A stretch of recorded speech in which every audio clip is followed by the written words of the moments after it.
tal? Buenas tardes mis hermanos, Dios les bendice.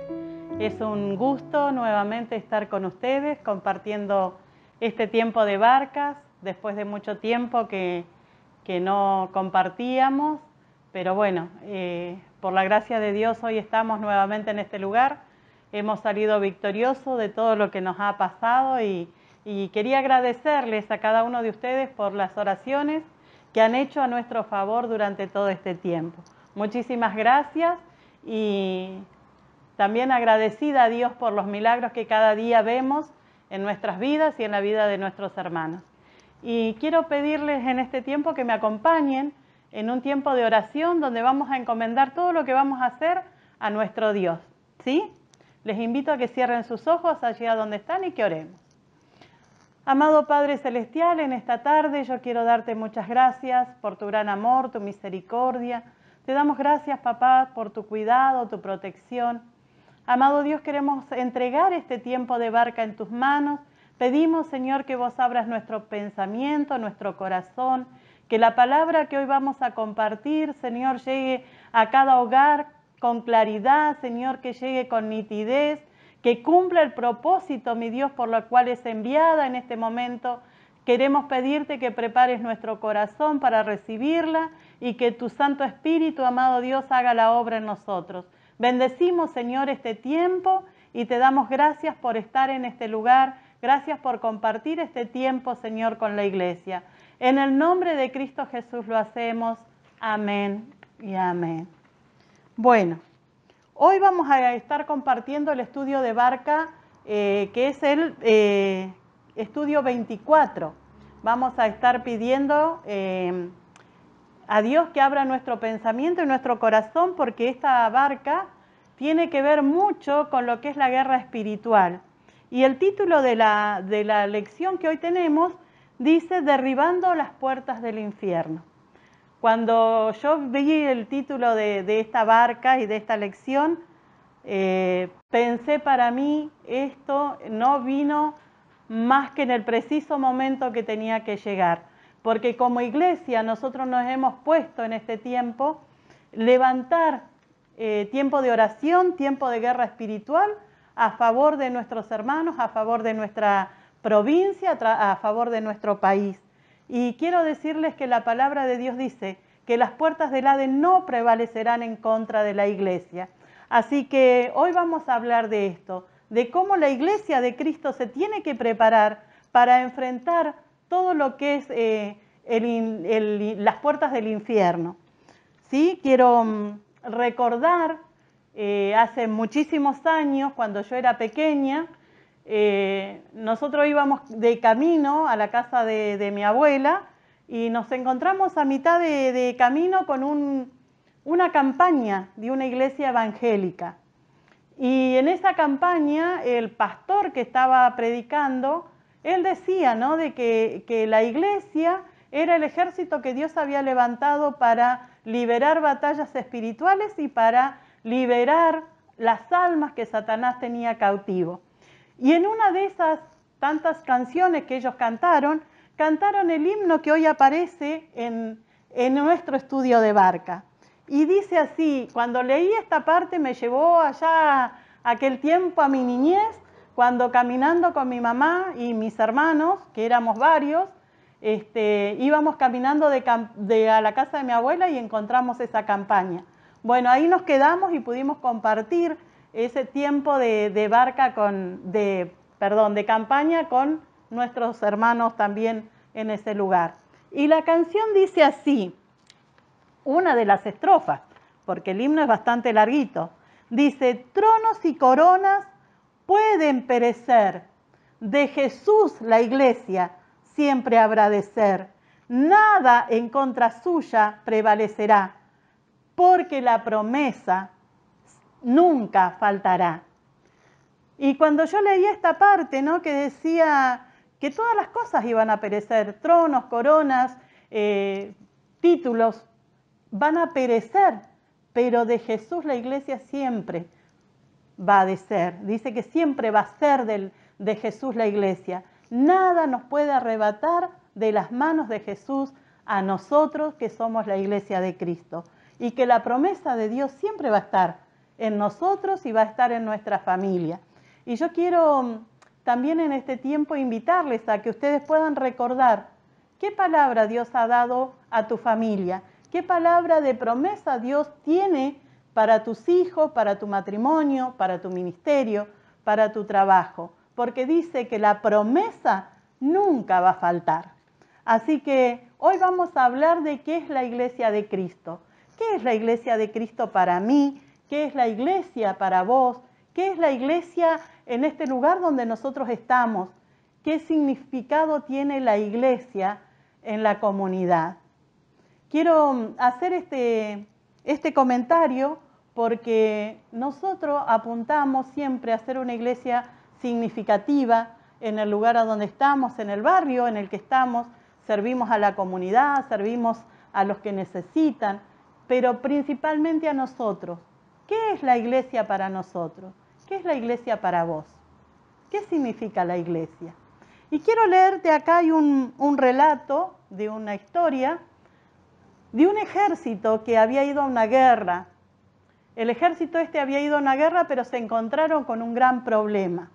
Tenían que llegar a un cierto lugar y cuando estaban por llegar a ese lugar, se encontraron que había un río enorme, que no podían cruzar las tropas de los soldados, que no podían cruzar con el armamento que necesitaban para esa guerra. Y entonces el sargento que estaba a cargo, ¿no? Ahí se los leo, bien, para no quedar en confusión.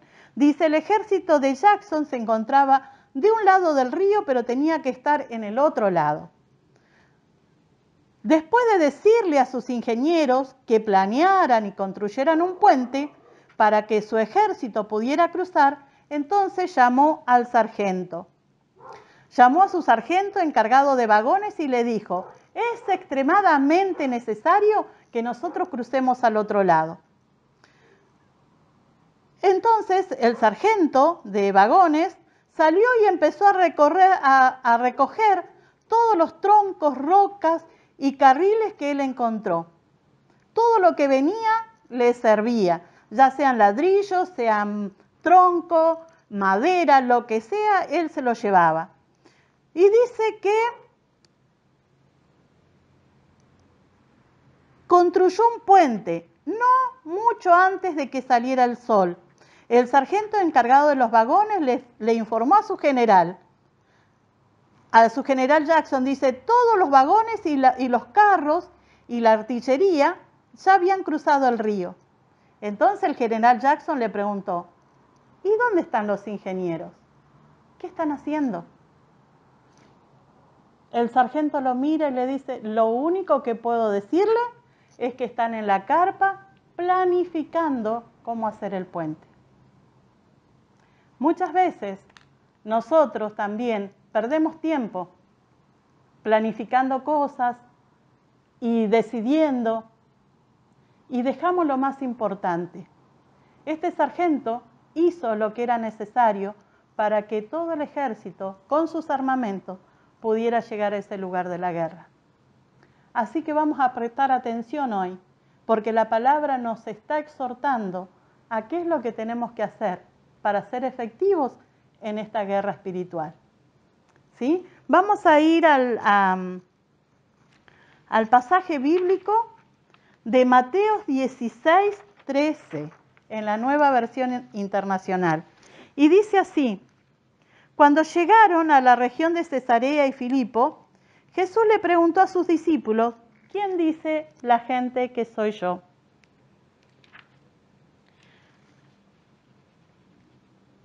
Unos le dijeron que era Juan el Bautista, otros le dijeron que era Elías, otros le dijeron que era Jeremías, el profeta. Entonces Jesús mira a sus discípulos y le dice, ¿y quién dice ustedes que soy yo? Jesús los confronta a sus discípulos. Primero le preguntó qué era lo que decía la gente de que quién era él. Y después le preguntó directamente, ¿y ustedes quién dice que soy yo? Entonces le contesta, dice, tú eres el Hijo de Dios, tú eres Cristo, el Hijo del Dios viviente, afirmó Simón Pedro. Dichoso tú, le dijo Jesús, hijo de Jonás, porque esto no se te lo reveló ningún mortal, sino mi Padre que está en los cielos. Y yo te digo que tú eres Pedro, y sobre esta piedra edificaré la iglesia, y las puertas del reino de la muerte no prevalecerán en contra de ella. Te daré la llave del reino de los cielos, y todo lo que ates en la tierra será atado en los cielos, y todo lo que desates en la tierra será desatado en los cielos. Luego le ordenó a sus discípulos que no dijeran nada a nadie de que él era el Cristo.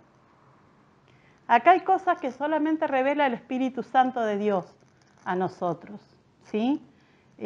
Podemos tener muchas opiniones o podemos tener muchos conocimiento humano, pero todo lo que viene de parte de Dios es la verdad.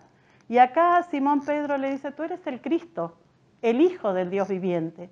Y Jesús le dice, dichoso tú, que no te lo reveló persona humana, sino mi Padre que está en los cielos fue el que trajo revelación.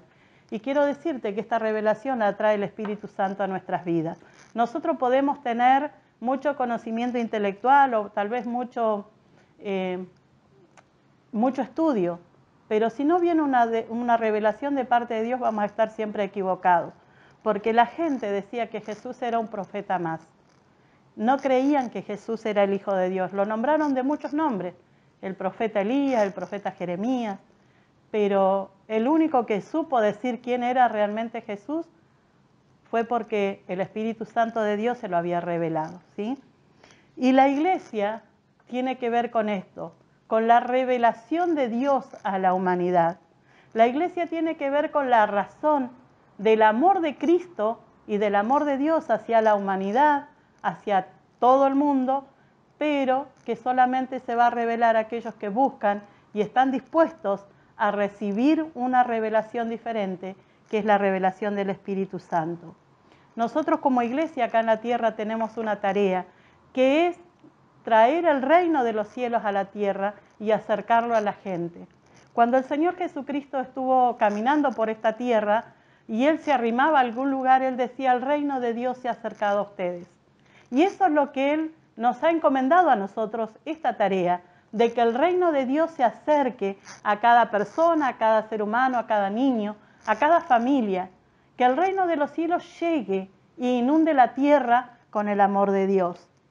Vamos a seguir leyendo un poquito más de lo que dice nuestro libro acá, que es el libro de Barcas. Yo saqué una copia porque amplié, quiero ser sincera, amplié la letra porque si no, no la alcanzo a leer. Entonces hice unas copias para poder ampliar la letra. Pero seguimos con lo que dice nuestro libro de Barcas. Dice que el amor de Cristo se ha revelado a la iglesia. Dice que esa es la misión de la iglesia, es salvar a la humanidad perdida. El Señor nos habló a los gritos desde los cielos y se hizo hombre y pagó el precio de nuestro rescate en la cruz del Calvario. Él resucitó de los muertos, venciendo al último enemigo que era la muerte, trayendo la gracia de Dios para todos por la fe, para el que quiera recibirla. Dice que Jesucristo entregó su vida por nosotros, que Él no solamente murió, sino que también resucitó. Y que Él resucitó y venció a la muerte, y esa victoria se la entregó a la iglesia. Y cada uno de nosotros somos parte de la iglesia de Cristo. Cada uno de nosotros somos parte también de esa victoria que Jesucristo nos entregó, Él venciendo a la muerte en la cruz del Calvario. Y eso solamente lo podemos recibir por la fe. Cuando nosotros recibimos a Jesucristo como nuestro Señor y Salvador, en Él viene incluida también la fe que nosotros después vamos a poder crecer en el conocimiento de la palabra de Dios y en el conocimiento de los planes de Dios para nosotros, ¿sí? Pero nosotros tenemos que tener esa fe. ¿Y para qué nosotros recibimos a Jesucristo? Cuando nosotros recibimos a Jesucristo también recibimos un mandato, que es ir y predicar el Evangelio a toda criatura, ¿sí? Y en el pasaje anterior que leíamos, Jesús le decía a Pedro que él era la piedra fundamental en la cual él iba a fundar la iglesia. Y dice, la piedra principal es un edificio llamado iglesia. Él es la roca, Jesucristo es la roca. Y eso lo podemos encontrar en el libro de Efesios, capítulo 2, versículo 20. Dice, lo vamos a volver a leer, dice, juntos constituimos su casa, la cual está edificada sobre el fundamento de los apóstoles y los profetas, y la piedra principal es Cristo Jesús. Él mismo es la piedra fundamental de la iglesia. Si bien el Señor Jesucristo le dijo a Pedro que sobre esa roca él iba a edificar la iglesia, Jesucristo es la piedra fundamental, donde la piedra es Jesucristo mismo. Él es la iglesia, Él es el fundador de la iglesia, ¿sí? Y también en 1 Corintios 3, de 11, dice así, ahí vamos a leerlo. 1 Corintios 3, 11.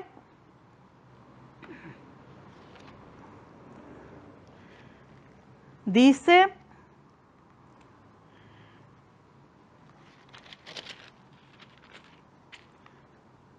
pues nadie puede poner un fundamento distinto del que ya tenemos, que esto es Cristo. Jesucristo es la cabeza del cuerpo denominado la iglesia, y nadie puede poner otro fundamento que el que ya tenemos, que es Jesucristo, ¿sí? Entonces, de todas las formas que nosotros podamos ver, la iglesia sigue siendo una idea de Dios, la iglesia sigue siendo Dios y la iglesia sigue siendo Jesucristo.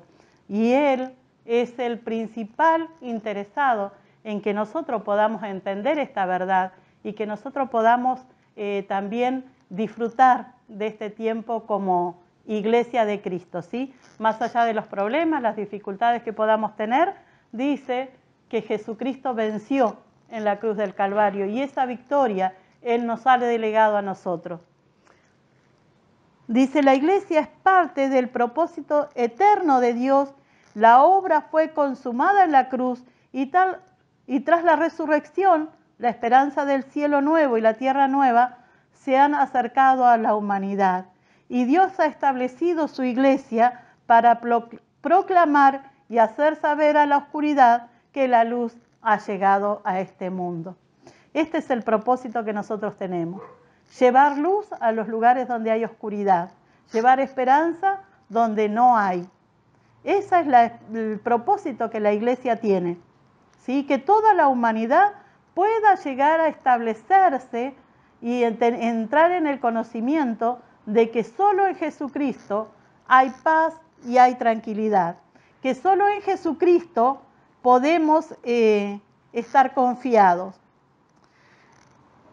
Y en la Segunda Guerra Mundial hubo un acontecimiento decisivo en cuanto a lo que marcaría el principio del fin de esa guerra horrible, ¿sí? De la contienda mundial. Se trata del desembarco de las tropas aliadas en Francia, un lugar escogido que fue Normandía, en la costa francesa. El día elegido fue un domingo y lo llamaron el día D.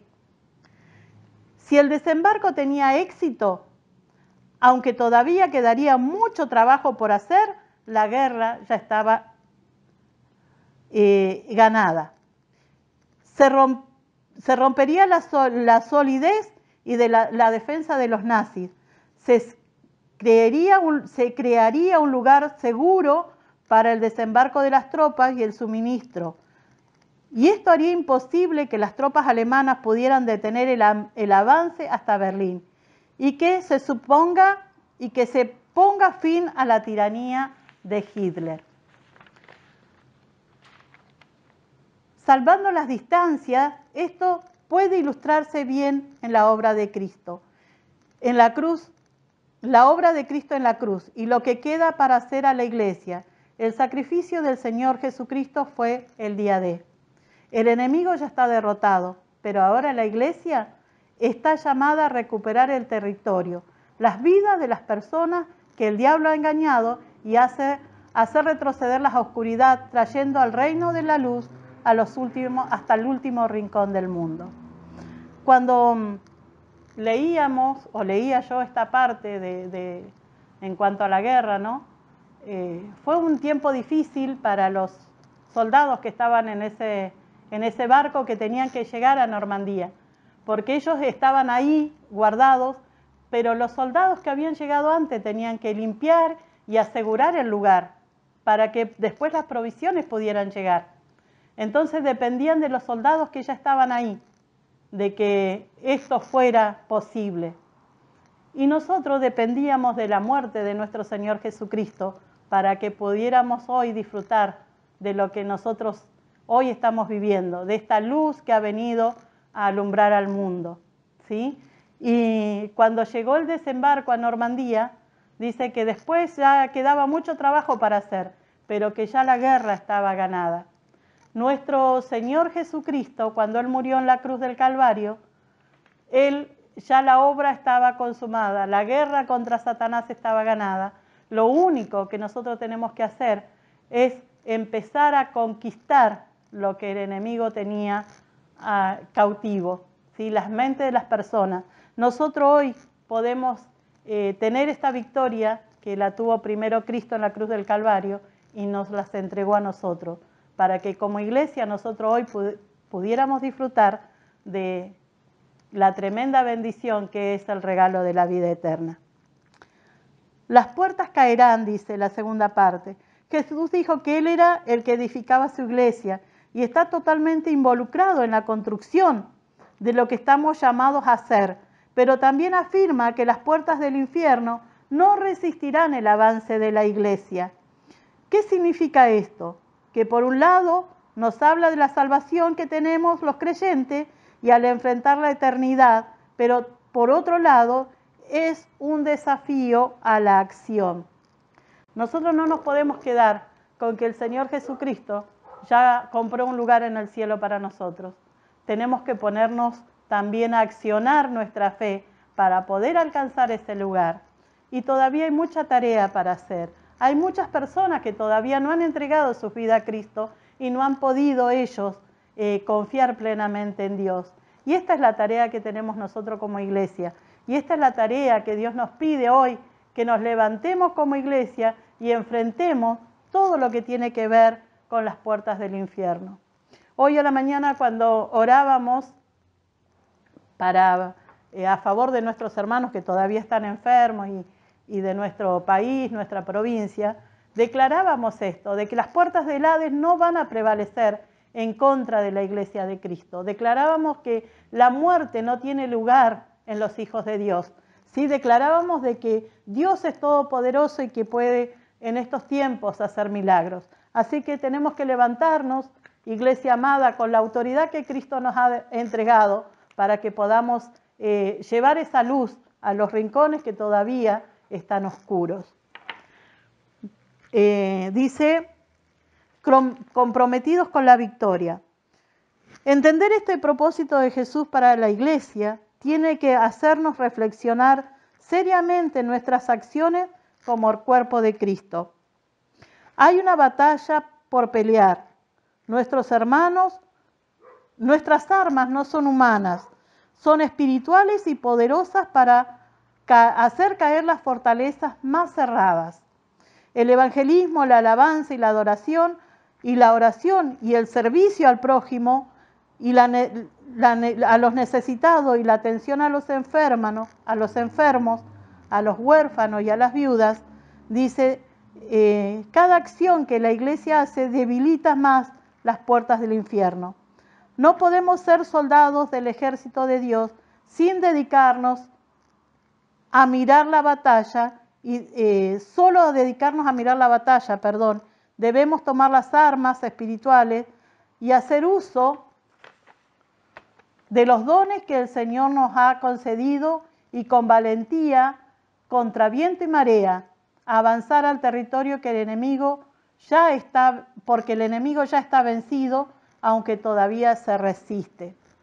Nosotros, cuando recibimos a Jesucristo en nuestro corazón, Él nos ha dado dones para que nosotros podamos trabajar con la iglesia, dones que nosotros podamos edificar a nuestro hermano.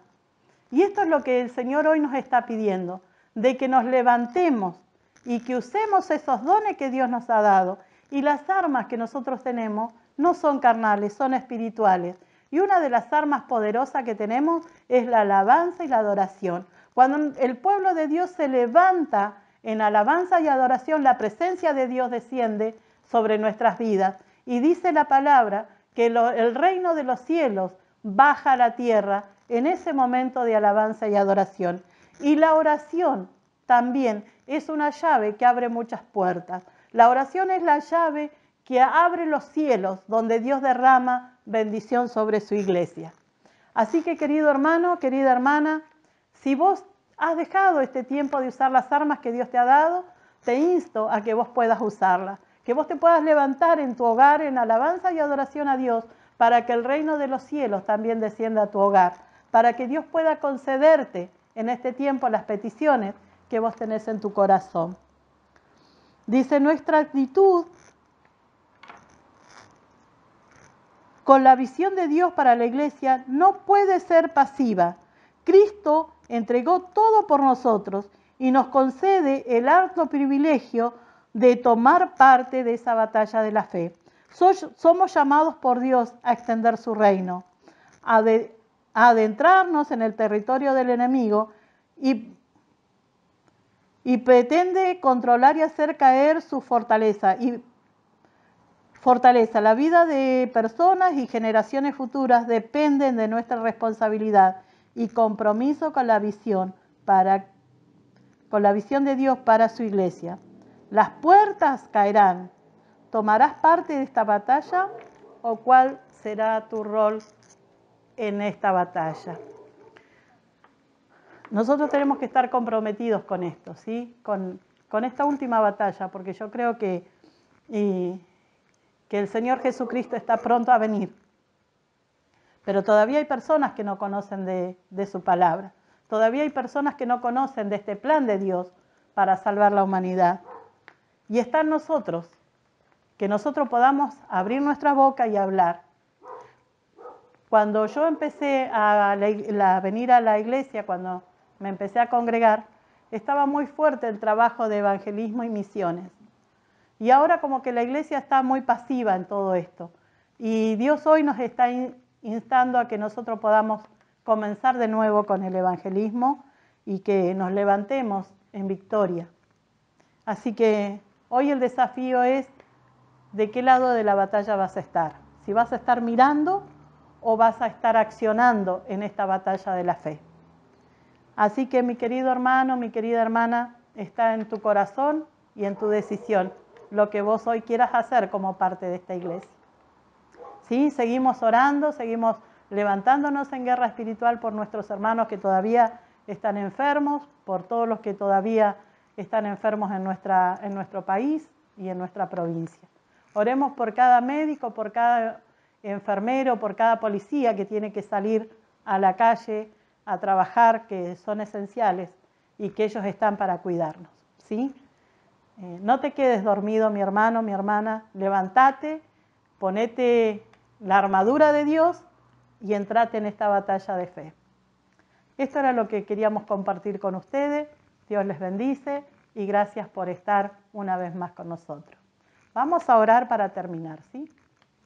Amado Dios, quiero darte gracias una vez más por esta palabra. Gracias, Señor, porque vos nos estás invitando una vez más a unirnos a esta batalla espiritual, a esta batalla de la fe, Señor, para que nosotros podamos levantarnos y hablar de los milagros que vos has hecho, de todo lo que vos tenés para nosotros. Yo bendigo, Señor, cada persona que hoy está escuchando esta palabra. Te damos gracias por poderla compartir. Bendecimos este tiempo, Señor, y lo hacemos en el nombre de Jesús. Amén y amén. Dios te bendice.